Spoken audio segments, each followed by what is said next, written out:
艾玛 Emma 是《傲慢与偏见》的作者简奥斯汀 Jane Austen 的另一篇长篇小说。艾玛是个上流社会的富家女，在她的村庄海伯里举足轻重。她善良、热心自负。文章描述了当时英国社会的爱情婚姻。该作品被多次搬上荧幕。Chapter 6 An Invitation from the Coles. The Coles had lived in Highbury for several years. Because Mr. Cole was a merchant and had made money in trade, Miss Woodhouse did not invite the Coles to Hartfield. However, the Coles had now decided to give a dinner party, and they invited all the polite society of Highbury. Everyone received an invitation except Mr. Woodhouse and Emma. Emma had decided to refuse any invitation from the Coles, but she was angry when she was not invited. Then at last the invitation arrived. Inside it there was a handwritten note from Mrs. Cole. She explained why the Woodhouses' invitation had arrived late. They had been waiting for a screen to arrive from London. Mr. Cole had bought the screen so that Mr. Woodhouse would not feel any draughts in their house. It was a kind thought, and Emma changed her mind.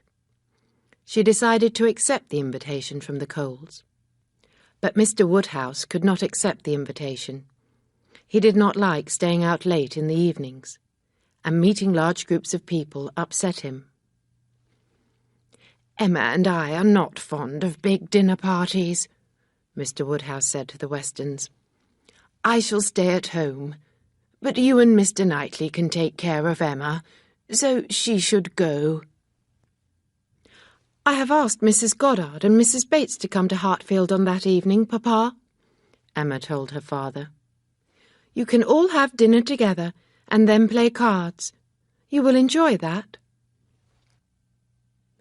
On the evening of the dinner party, the two old ladies arrived at Hartfield before Emma left. The three old friends all admired Emma's new dress very much. Emma's carriage arrived at the Coles' house at the same time as Mr. Knightley drove up in his own carriage. "I am very glad that you came in your carriage and that you did not walk here, Mr. Knightley," Emma said. "Everyone knows that you are a gentleman. Now you look like one. I shall be happy to go in with you." "Silly girl," Mr. Knightley said with a smile, as he and Emma went into the house together. Soon afterwards, the Westons arrived with Frank Churchill. The handsome young man looked round for Emma and hurried across the room to sit next to her. Frank Churchill and Emma Woodhouse sat next to each other at dinner too, and they had long and interesting conversations. It was a large dinner party, but Miss Bates, Miss Fairfax and Miss Smith had not been invited to dine. They were arriving after the meal, and would stay for the rest of the evening. Emma was very happy to be sitting next to Frank during dinner. Mr. Weston had told her that his son admired her very much. The young man was certainly paying Emma a lot of attention. During the meal, Emma heard the name of Jane Fairfax spoken. Mrs. Cole was talking about her, and Emma listened carefully. "I visited Mrs. and Miss Bates this morning," Mrs. Cole was saying. "Someone has sent Miss Fairfax a piano. It arrived in their house yesterday, and no one knows who sent it. It is a beautiful and expensive gift, but they think that it must have come from Colonel Campbell. Miss Fairfax is delighted, of course." "We have a piano here too," Mrs. Cole went on. "We hope that Miss Woodhouse will play it later this evening." "I should be very pleased to play your piano, Mrs. Cole," Emma replied. She saw that Frank Churchill was smiling. "Why are you smiling?" Emma asked, as she smiled too. "I am happy that Colonel Campbell has given Miss Fairfax such a fine gift," Frank replied. "If the Colonel did send the piano." "Perhaps Mrs. Dixon sent it," Emma said. "Or Mr. Dixon. You told me that Mr. Dixon admired Miss Fairfax. He admires her too much, perhaps." I think that is why Miss Fairfax did not go to Ireland. What do you think, Mr. Churchill? Well, I think that you may be right, Miss Woodhouse, Frank replied with a laugh. Is it true that Mr. Dixon saved Miss Fairfax's life in Weymouth? Emma asked. Yes, he did, Frank said. We were all in a small boat. The wind began to blow strongly and the sea became rough. Miss Fairfax almost fell into the water. Mr. Dixon caught her.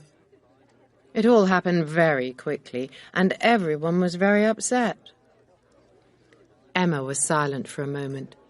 Then she said, This is my opinion. I do not believe that the Campbells sent the piano.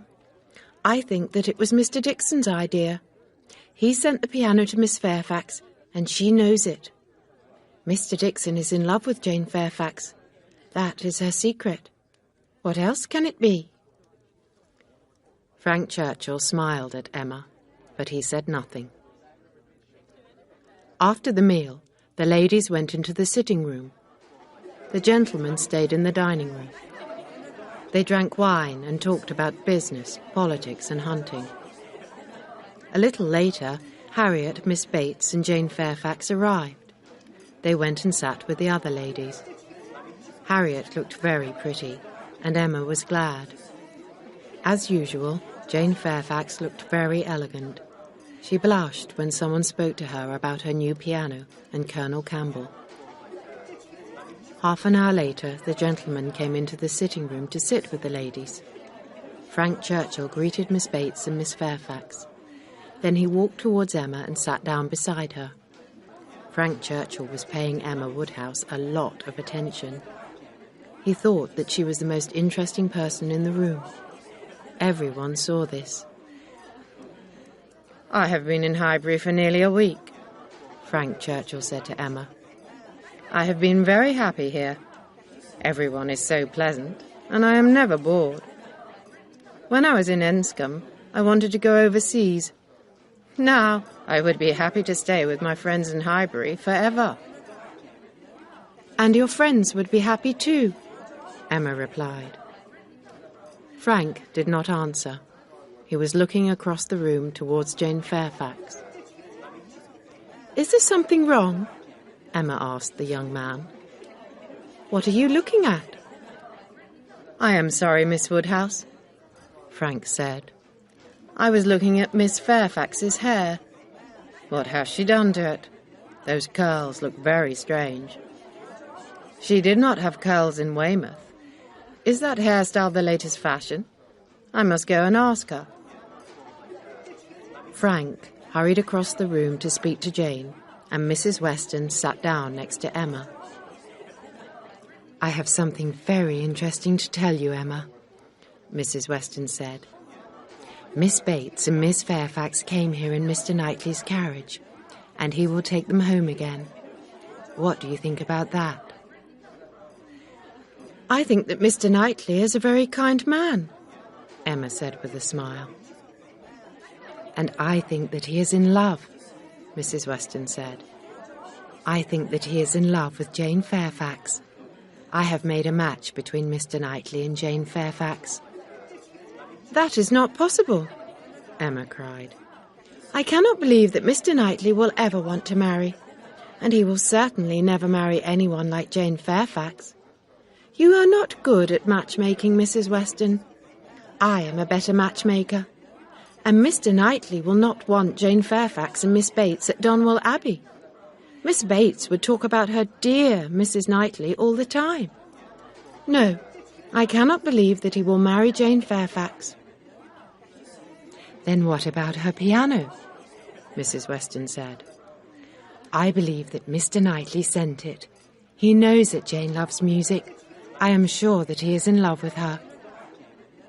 At that moment, Mrs. Cole asked Emma to play their piano. Emma agreed and smiled, and she sat down at the instrument. As Emma began to play and sing, Frank Churchill walked over to the piano. He stood beside Emma and sang with her. They sang several songs together, and then Emma stood up.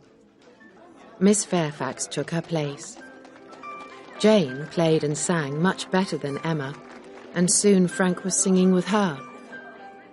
Mr. Knightley sat down beside Emma, but he was looking across the room at Jane Fairfax and Frank Churchill.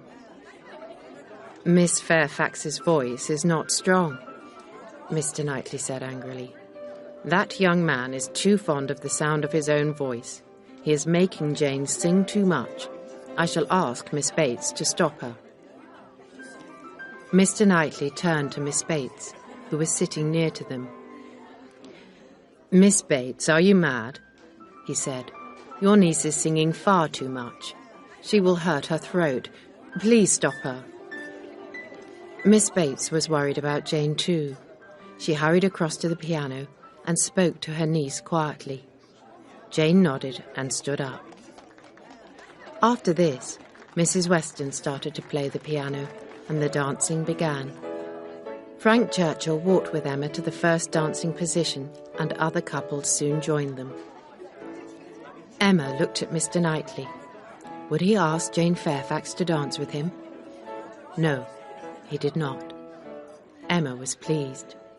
Mr. Knightley was certainly not in love with Miss Fairfax.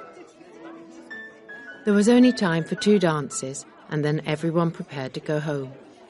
Frank took Emma to her carriage.